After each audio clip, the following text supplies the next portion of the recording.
3 दिनों से चर्चा चल रही है। आज के तीसरे दिन में, श्री राम कथा के तीसरे दिन में हम लोग प्रवेश कर रहे हैं।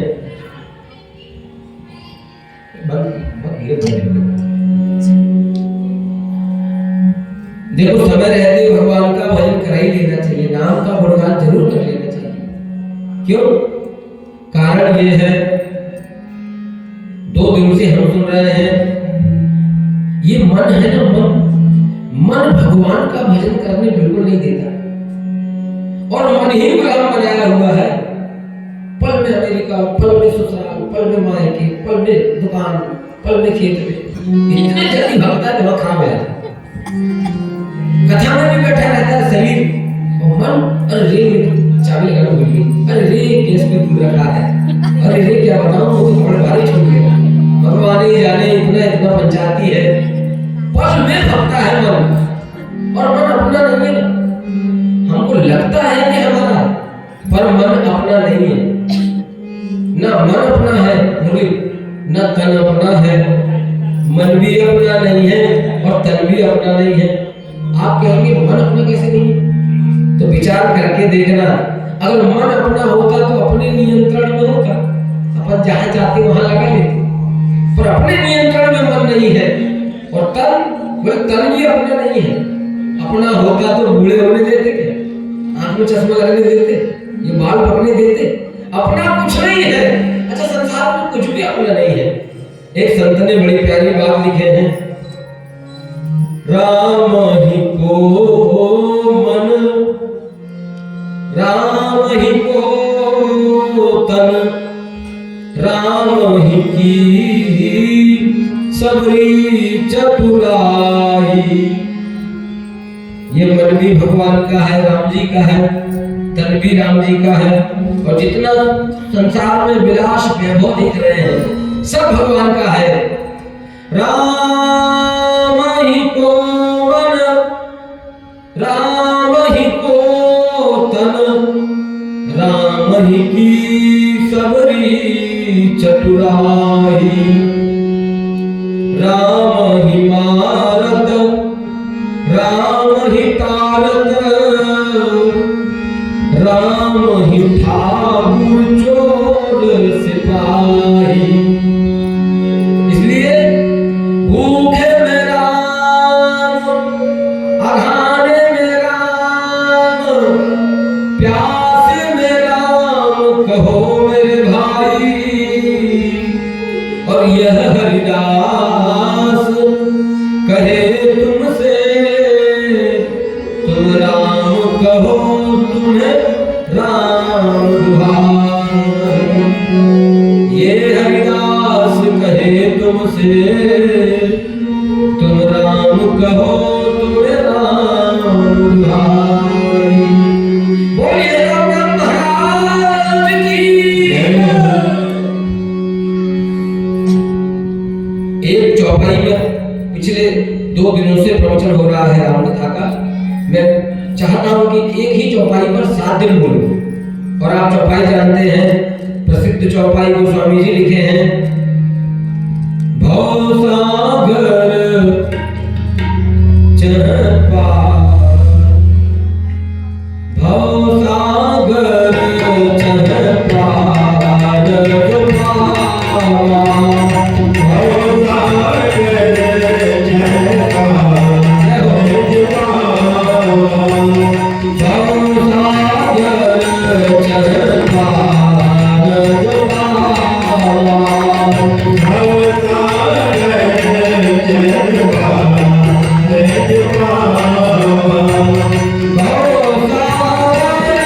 चढ़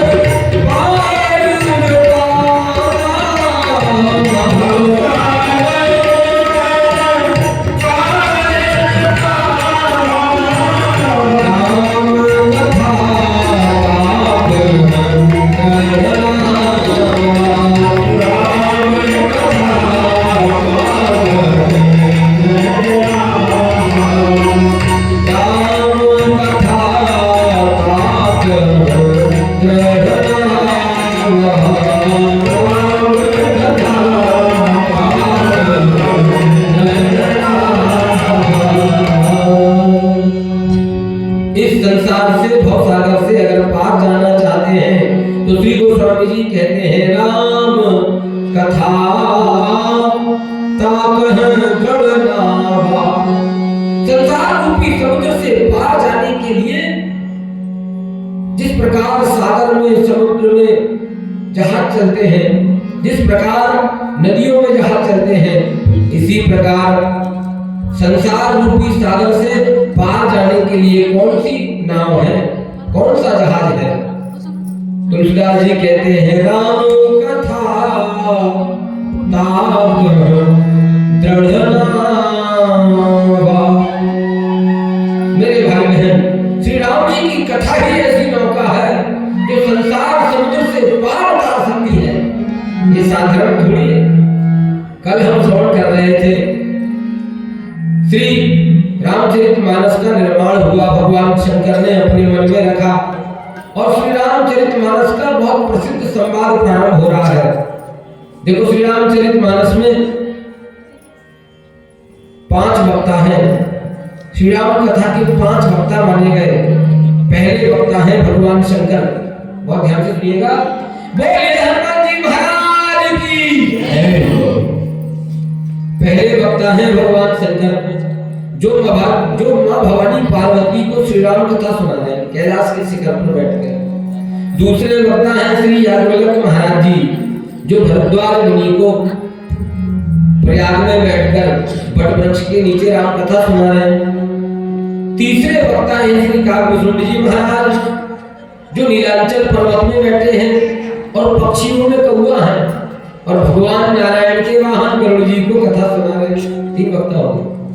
चौथे वक्ता है, 6 वक्ता है राम कथा के। चौथे वक्ता है श्री कुंभज ऋषि, जो भगवान शंकर और माता सती को कथा सुनाएंगे दंडक में। 4 वक्ता हो गए। 5वें वक्ता है श्री राम कथा के श्री हनुमान जी महाराज, जो अशोक वाटिका में बैठी श्री जानकी जी को अशोक वृक्ष के ऊपर बैठे बैठे कथा सुना रहे हैं। 5वें वक्ता हो गए। और 6वें वक्ता श्री तुलसीदास जी हैं, जो अपने मन को कथा सुना रहे हैं। तो देखो, सबके पास श्रोता है, सुनने वाला श्रोता है। बोलने वाले को वक्ता और सुनने वाले को श्रोता कहते हैं। तो जो बोलने वाले हैं वो एक है, सुनने वाला भी एक है कथा में। भगवान शंकर अगर कथा कहते हैं तो पार्वती श्रोता है। ध्यान से सुनिए, भगवान शंकर अगर कथा कहते हैं तो पार्वती उनकी श्रोता है। और श्री याज्ञवल्क्य महाराज कथा कहते हैं तो भरद्वाज उनके श्रोता है। और श्री काकभूषण जी महाराज माने गौवा वेश में काकभूषण जी नीलांचल पर्वत पर अगर कथा कहते हैं तो भगवान नारायण के वाहन गरुड़ जी उनके श्रोता है। सबके एक श्रोता है। और अगर कुंभज ऋषि कथा कहते हैं तो दंडक वन में श्री भगवान शंकर, माता सती उनकी श्रोता है। और हनुमान जी अगर कथा कहते हैं लंका में तो उनकी श्रोता श्री जानकी जी है।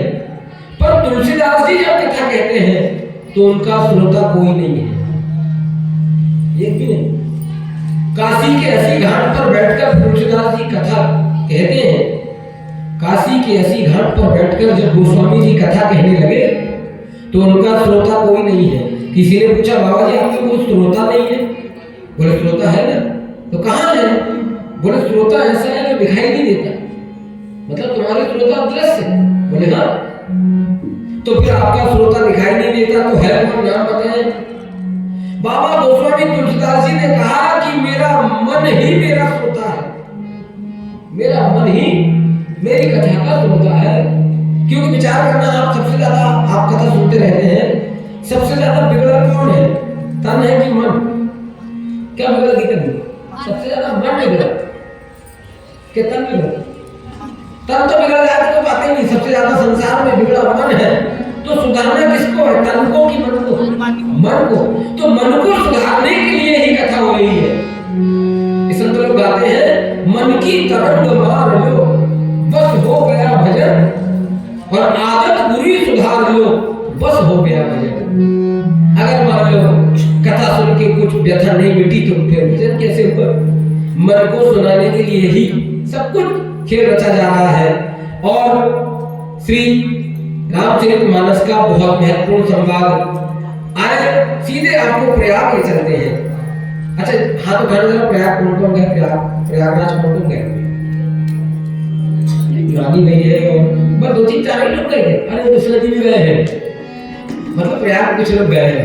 भाभी जी भी आ रही है और हमारे बीच में आदरणीय श्री छिंदवाड़ा के महंतम विभूति रामायण के जानकार श्री निर्मल कुर्मी महताब जी पधार चुके हैं। उनका स्वागत है और मेरी भाभी जी मिश्रा जी पधार रही है। एक बार इनके सबके स्वागत में जयघोष करेंगे। बोलिए हनुमान जी महाराज की। हमारे बीच में छिंदवाड़ा के जाने माने विद्वान अधिवक्ता परम आदरणीय श्री राकेश खरे जी और परम आदरणीय श्री दीनदयाल जी साहब पधार रहे हैं। आपका कथा में कोटि-कोटि स्वागत है। आए सबके स्वागत में 2 मिनट हरि नाम संकीर्तन कर ले, फिर बिना किसी रुकावट की कथा होगी। हरे राम राम राम सीता राम राम राम। हरे राम राम राम सीता राम राम राम। हरे राम राम सीता राम राम राम। हरे राम राम सीता राम राम राम। हरे राम राम सीता राम राम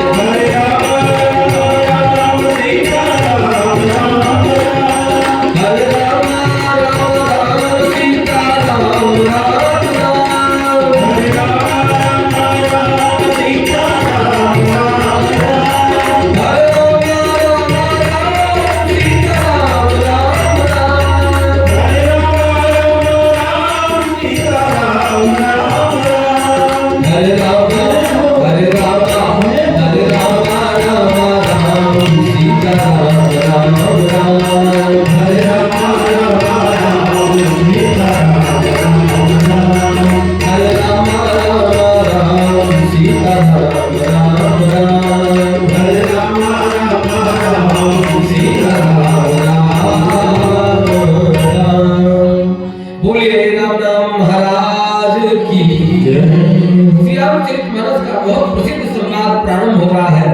एक महात्मा है, उनका नाम है भारद्वाज। भारद्वाज मुनि प्रयाग में रहते हैं। गोस्वामी जी लिखते हैं, भारद्वाज मुनि बसहि प्रयागा। भारद्वाज मुनि बसहि प्रयागा। भारद्वाज मुनि बसहि प्रयागा। भारद्वाज मुनि बसहि प्रयागा। तिनहि राम पद अति अनुरागा।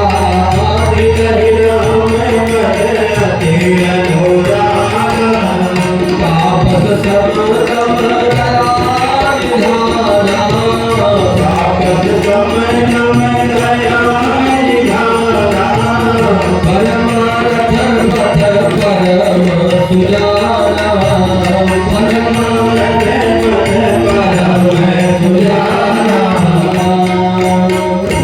एक महात्मा है, उनका नाम है भरद्वाज मुनि और भरद्वाज मुनि प्रयाग में रहते हैं। भरद्वाज मुनि बसहि प्रयागा और तिनहि राम पद अति अनुरागा।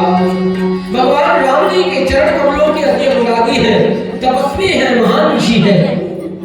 और आप सब जानते हैं मेरे भाई बहन, प्रयाग ऐसा क्षेत्र है जहाँ मेला लगता है, माघ का मेला। माघ का मेला मतलब चैत्र वैशाख जेठ आषाढ़ सावन भादो कुमार कार्तिक अगहन पूष माघ के बाद फागुन। तो हिंदी महीने में 11वां महीना 11वां महीना माघ का महीना है। तो माघ के महीने में प्रतिवर्ष आप सब जानते हैं, आज भी इलाहाबाद में प्रयागराज में मेला लगता है। पर वो माघ के महीने में मेला क्यों लगता है? तुलसीदास जी रामायण में रेखा चित्र खींचते हैं। कारण यह है, माघ के महीने में जब ज्योतिष के अनुसार सूर्य मकर राशि में प्रवेश करता है तो उस समय संक्रांति होती है। बहुत ध्यान से सुनो, सूर्य जब मकर राशि में प्रवेश करता है तब संक्रांति होती है और माघ की मकर संक्रांति कहलाती है। उसी संक्रांति में 2 ऋतुओं का मिलन होता है, 2 ऋतु आपस में मिलती है और सूर्य उत्तरायण से कुछ घट जाते हैं। और सूर्य का अपने स्थल से घटना ज्योतिष के अनुसार मकर राशि में सूर्य का प्रवेश और संक्रांति की उत्पत्ति, ये घटना ऐसी है कि ये पुण्यदायी घटना है।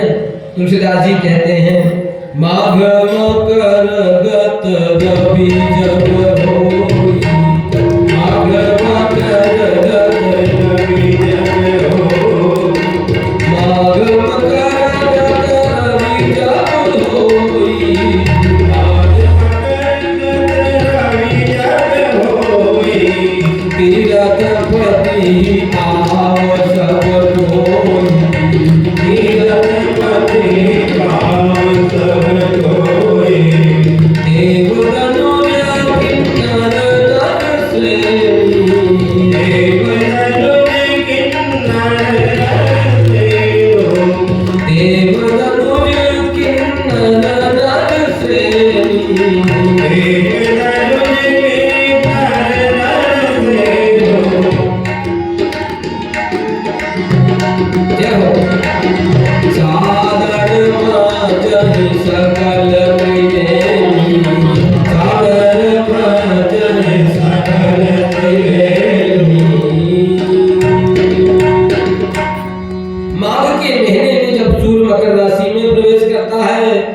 तो तुलसीदास जी कहते हैं देव तनुज किन्नर नर श्रेणी सादर मज्जहि सकल त्रिवेणी। मज्जहि माने स्नान करना। देवता दानव और मानव सब मनुष्य का रूप धारण करके प्रयाग में 1 महीने निवास करते हैं और त्रिवेणी स्नान करते हैं, गंगा जमुना सरस्वती का स्नान करते हैं। भरद्वाज मुनि जहाँ रहते हैं वो बड़ा परम रमणीक आश्रम है। श्री रामचरितमानस में बाबा गोस्वामी जी कहते हैं उस रमणीक आश्रम में, भरद्वाज मुनि के आश्रम में हर वर्ष महात्मा संतों का जमावड़ा हो जाता है। और संतों का जब जमावड़ा हो जाता है तो 1 महीने का कल्पवास महात्मा करते हैं। प्रतिदिन गंगा स्नान और प्रतिदिन भगवान की चर्चा, केवल यही होता है। गोस्वामी जी लिखते हैं धर्म निरूपण ब्रह्म निरूपण धर्म विधि वर्णई तत्व विभाग कहीं भगति भगवंत के संयुक्त ज्ञान विराग। 1 महीने महात्मा ब्रह्म का निरूपण की चर्चा करते हैं, धर्म की विधियों की चर्चा होती है भरद्वाज मुनि के आश्रम में। और फिर मेला लगा रहता है, महात्मा पधारते हैं और ज्ञान वैराग्य भक्ति इससे संबंधित चर्चा महात्मा भरद्वाज के वहां होती है। और ऐसा प्रतिवर्ष होता है। एक बार ऐसा हुआ, श्री गोस्वामी जी लिखते हैं एक बार भरी मकर नहाए, एक बार भरी मकर नहाए, सब पूरी सभा मन से भाए, सब गीत नाद मन से गाए, एक बार भरी मकर नहाए, एक बार भरी मकर नहाए, सब पूरी सभा मन से गाए, सब गीत नाद मन से गाए, जाग बलि करुणी परम विवेकी, जाग बलि करुणी परम विवेकी, जाग जाग राखे जाग जाग राखे एक बार ऐसा हुआ मेरे भाई बहन, महीने भर स्नान हुआ और महात्मा कल्पवास करके जब वापस जाने लगे तो श्री भरद्वाज मुनि के यहाँ कढ़ी पकौड़ी हुई। हमारे यहाँ साधुओं में व्यवस्था है कि साधुओं के आश्रम में जब 1 महीने कल्पवास के लिए कोई रुक जाए और महात्मा जब विदा होने लग जाए तो उनको आखिरी में जो भोजन भंडारा होता है तो हमारे रामानंदी परंपरा में उसको कड़ी पूड़ी कहते हैं। कड़ी पूड़ी की विदाई हुई, महात्मा जाने लगे भरद्वाज मुनि के आश्रम से। जब महात्मा जाने लगे तो उन महात्माओं में एक बड़े विशिष्ट संत थे जो 1 महीने के लिए भरद्वाज आश्रम में ठहरे थे। उनका नाम है याज्ञवल्क्य मुनि। गोस्वामी जी परिचय कराते हैं, जाग बलिक मुनि परम विवेकी, भरद्वाज राखे पद टेकी। जब याज्ञवल्क्य की मुनि जाने लगे तो भरद्वाज मुनि ने देखा कि महात्मा कहीं चले गए तो फिर मेरा आश्रम तो सूना हो जाएगा। श्री भरद्वाज मुनि ने याज्ञवल्क्य मुनि के चरणों को प्रणाम किया और कहने लगे महाराज आप ना जाए। बोले क्यों, मैं क्यों ना जाऊं? बोले ना इसलिए आप ना जाए, कोई बात तो सुने तो। बोले हाँ मुनि सब तो जा रहे हैं, मेरे से क्या चाहते हैं? श्री भरद्वाज मुनि ने उनके सुंदर आसन पर बैठलवाकर चरण प्रक्षालन किया। जैसे ही चरण धोए और चरण धोने के बाद में उनकी पूजा किया, उनको तिलक चंदन बंदन किया, माला पहनाया और हाथ जोड़कर विनय करने लगे। भरद्वाज मुनि बोले महाराज मेरे मन में एक शंका है। नाथ एक संशय बड़ मोरे, और करगत वेद तत्व सब तोए। हे नाथ मेरे मन में एक संशय है, पर क्या बताऊं महाराज, लोग कहने में बड़ी लज्जा लग रही है। याज्ञवल्क्य बोले महाराज जी लज्जा लग रही है कि लज्जा? गोस्वामी जी कहते हैं कहत सोई लागत भय लाजा, और जो न कहूं पड़ हो ही अकाजा।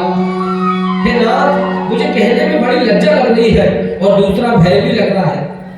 महाराज जी ने कहा याज्ञवल्क्य जी ने कि महात्मा जी भय और लज्जा एक साथ? बोले हाँ, तो लज्जा किस बात की?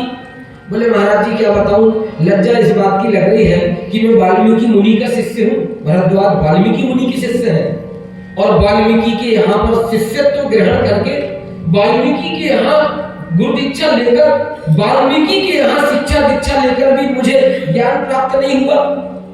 ये बात की लज्जा लग रही, आपको बड़ा गुस्सा आएगा। और भय काहे का? बोले भय इस बात का महाराज जी, जब एक बार अष्टावक्र मुनि श्री जनक जी के यहाँ पर पहुंचे और टेढ़े अष्टावक्र 8 अंग से टेढ़े, उनको जब राजा के दरबार में सब लोगों ने देखा तो किसी को हंसी लगी। किसी एक व्यक्ति ने कोई ऐसा प्रश्न पूछ लिया जो उनके शरीर से संबंधित था। अष्टावक्र मुनि ने अपने शरीर पर ध्यान न देकर वेदों के सिद्धांतों के निचोड़ करते करते उस प्रश्न का उत्तर दिया। पर उत्तर देने पर जो व्यक्ति जिस भावना से प्रश्न पूछ रहा था उसकी भावना तो दूसरी थी। अष्टावक्र मुनि की उपहास करने की बात थी और अष्टावक्र मुनि ने समझ लिया कि इसकी भावना दूसरी है। तो इसकी भावना दूसरी जैसे ही समझा तो अष्टावक्र मुनि के क्रोध के कारण कि मुझे से प्रश्न करता है, गलत प्रश्न, मुझे परेशान करने के लिए प्रश्न करता है, क्रोध से अष्टावक्र मुनि जैसे ही बोले तो प्रश्न करने वाले का मस्तक फट गया। ये घटना प्रसिद्ध है। इसलिए महाराज जी मुझे भय लग रहा है, मेरे मन में एक प्रश्न है, पर क्या बताऊं महाराज जी, अगर नहीं कहूंगा तो बड़ी दिक्कत है, नहीं कहूंगा तो बहुत दिक्कत है, और अगर मान लो कहता हूं तो लज्जा और भय लग रहा है। पर महाराज जी हाथ जोड़ रहा हूं, संत कहाई असनीति प्रभु श्रुति पुराण मुनि गाव, और हो ही न विमल विवेक उर गुरु सन किए दुराव। श्री याज्ञवल्क्य मुनि के सामने भरद्वाज मुनि ने हाथ जोड़ा और कहने लगे, हे महाराज जी, ऐसे संत कहते हैं, ऐसे मुनि महात्मा कहते हैं कि गुरु से दुराव माने गुरु से छुपाव करने पर विमल वैराग्य और विमल ज्ञान की प्राप्ति नहीं होती। इसलिए आपको कहना बहुत जरूरी है। याज्ञवल्क्य मुनि बोले महाराज ज्यादा भूमिका मत बनाओ, क्या पूछना चाहते हो बताइए। तो जब जैसे पूछना चाहते हैं ऐसा याज्ञवल्क्य जी ने कहा तो श्री भरद्वाज मुनि कहने लगे, महाराज जी मैंने एक विशेष बात सुना हूं। बोले क्या सुने हो? मेरे मन में इसलिए प्रश्न बन रहा है।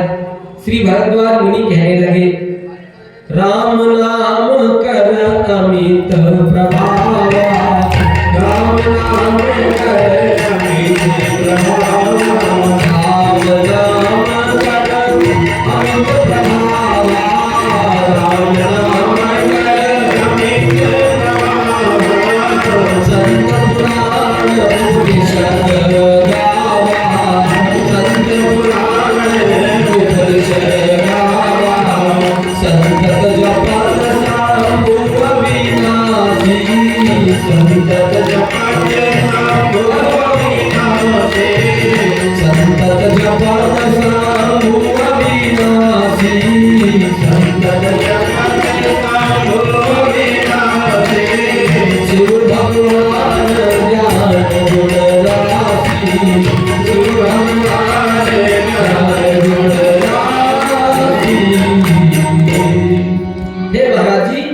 मैं एक विशेष बात जानता हूँ जिसके कारण मेरे मन में प्रश्न बना। बोले क्या बात पूछना चाहते हैं? तो मेरे मन में ये संशय महाराज जी कि राम नाम का बहुत प्रभाव है। राम नाम कर अमित प्रभावा, संत पुराण उपनिषद गावा। संत पुराण उपनिषद सब राम नाम की महिमा गाते हैं। और मैं तो ये जानता हूँ महाराज जी कि संतत जपत शंभु अविनाशी, शिव भगवान ज्ञान गुण राशि। अविनाशी भगवान शंकर भी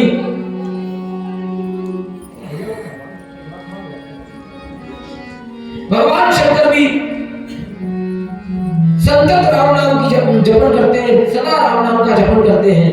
और प्रभु हे महाराज जी मैं तो ये जानता हूँ कि जो काशी में मरते हैं ना, काशी में मरने वाले जीवों की मुक्ति हो जाती है। आकर चारी जीव जग आही, काशी मरत परम पद लहरी।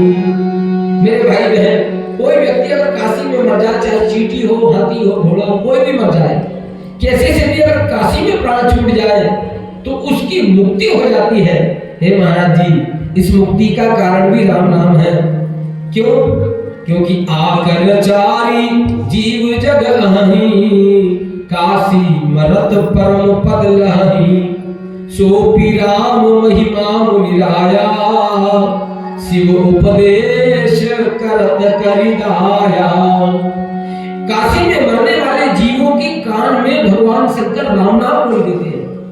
इसलिए काशी की महिमा है। काश्याम मरणान मुक्ति, सामवेद का मंत्र है। काशी में जो मरेगा वो मुक्त हो। बोले हनुमान जी महाराज की। काशी में मरने वाले की मुक्ति हो जाती है। काश्याम मरणान मुक्ति।